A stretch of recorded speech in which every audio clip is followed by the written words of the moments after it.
Ya, shalom, selamat siang untuk kita semua, para pemirsa, Bapak Ibu sekalian yang saya hormati, teman-teman Facebook, online, baik Instagram, TikTok, YouTube, Facebook, media sosial, media online dimanapun kalian berada. Salam hormat, salam jumpa bersama saya Francisca Gonroma Huse. Ya, pada kesempatan siang ini saya mau menyampaikan terkait dengan postingan saya beberapa waktu yang lalu mengenai hasil putusan pengadilan dari tahapan proses sidang tindak pidana penganiayaan atau tindak pidana penganiayaan kekerasan yang saya posting hasil putusan pengadilan yang disidangkan pertanggal 25 Februari 2025 hari Selasa yang lalu. Hasil sidang putusan yang diposting itu adalah benar dan itu terkait fakta real keadaan sebenarnya yang perlu disampaikan kepada publik dan publik perlu mengetahui hal tersebut. Dan postingan itu pun dilindungi oleh undang-undang, diatur oleh undang-undang dan tidak menyalahi aturannya. Maka kepada pihak-pihak yang merasa dirugikan atau yang merasa tidak terima dengan postingan tersebut, saya sampaikan pada kesempatan ini untuk hendaknya menanggapinya dengan arif dan bijaksana dan tidak perlu untuk menyembunyikan atau menutupi hal kebenaran dengan dalil-dalil yang tidak jelas untuk tujuan menyembunyikan fakta dan kebenaran. Sampai dengan hari ini, sebagai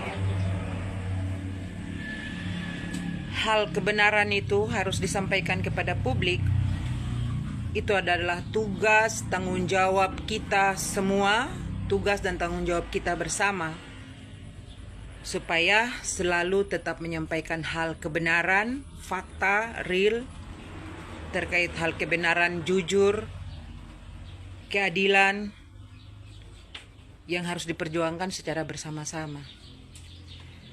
Postingan yang saya sampaikan itu mengenai KUHP atau pasal undang-undang yang mengatur tentang tindakan penganiayaan atau tindakan kriminal yang berkaitan dengan perbuatan melawan hukum yang harus diproses hukum gitu. Karena ada fakta dan bukti dalil-dalilnya yang dapat dibuktikan secara hukum dan telah dibuktikan di persidangan bahwa benar adanya terjadi tindak kekerasan penganiayaan yang melanggar pasal 351 ayat 2 yang mana dengan dibuktikan juga dengan tuntutan jaksa yang menyampaikan bahwa terjadi tindak pidana penganiayaan, tindakan kekerasan penganiayaan yang melanggar pasal 351 KUHP ayat 2 yang isinya terkait dengan barang siapa yang telah terbukti secara sah dan meyakinkan telah melanggar aturan hukum pasal 351 KUHP ayat 2 dituntut dengan hukuman penjara. Pasal 351 ayat 2 itu tertuang isi terkait dengan pelanggaran penganiayaan berat yang mana hukuman tuntutan maksimalnya itu adalah 4-5 tahun penjara. Tetapi fakta di pengadilan bahwa jaksa mengajukan tuntutan dengan 18 bulan penjara. Dalam hal ini artinya bahwa jaksa menuntut hukuman penjara kepada terdakwa dengan hukuman 1 tahun 6 bulan penjara. Dan direspon atau dijawab dengan hasil putusan hakim yang menyidangkan kasus 351 ayat 2, kasus penganiayaan ini, jaksa menuntut 18 bulan penjara atau 1 tahun 6 bulan, dan hakim memberikan putusan lebih ringan daripada tuntutan jaksa, yaitu 1 tahun 2 bulan, dalam hal ini 14 bulan penjara kepada tersangka atau terdakwa. Jadi saya sampaikan kepada pihak-pihak yang merasa keberatan dengan postingan tulisan saya, hendaknya para penasehat yang memberikan nasihat kepada pihak keluarga itu menyampaikan secara jelas terkait dengan hal yang disampaikan. Jangan hanya untuk mau mencari muka, mencari nama, agar selalu diberi support izin untuk kepentingan-kepentingan pribadi atau individu dengan kepentingan-kepentingan yang terselubung di dalamnya. Saya tekankan sekali lagi, stop dan hentikan untuk mengancam, dan juga stop untuk memberikan pesan-pesan itu kepada pihak lain yang tidak terkait dengan persoalan atau perkara yang berjalan di pengadilan kemarin, terkait dengan proses hukum yang berjalan gitu. Tidak perlu memberikan pesan kepada pihak lain yang tidak ada kaitan langsung dengan perkara yang berjalan kemarin, proses-proses hukum yang berjalan kemarin. Jadi hendaknya sampaikan langsung hal keberatan itu kepada yang bersangkutan. Tidak perlu memberikan pesan kepada orang lain, terus orang lain yang menyampaikan pesan itu kepada yang bersangkutan.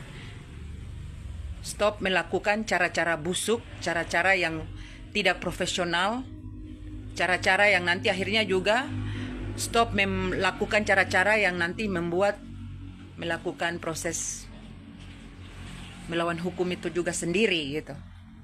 Saya menyampaikan ini untuk menjadi catatan kita bersama supaya tetap arif dan bijaksana dalam merespon, menanggapi segala hal yang berkaitan dengan proses hukum yang berjalan kemarin, yang sudah diputuskan inkrah untuk di level tingkat dasar Pengadilan Negeri Merauke gitu.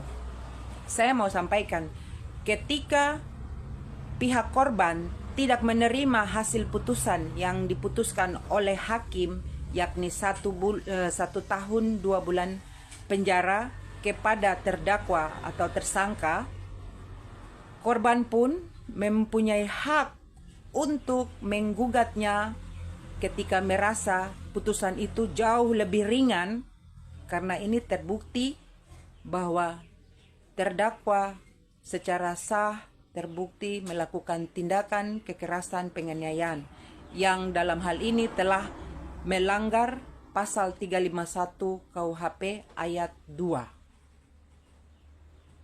Jadi kepada para pemberi nasihat atau para pemberi saran dan usul kepada pihak keluarga dari terdakwa, harap memberikan masukan, saran, usul yang arif dan bijaksana. Jangan jadi provokator untuk memperkeruh situasi dan suasana. Stop jadi provokator, karena yang jadi provokator dapat dituntut secara hukum juga ya. Saya beritahu dan saya tegaskan untuk kita semua. Terima kasih. Tuhan Yesus memberkati. Shalom.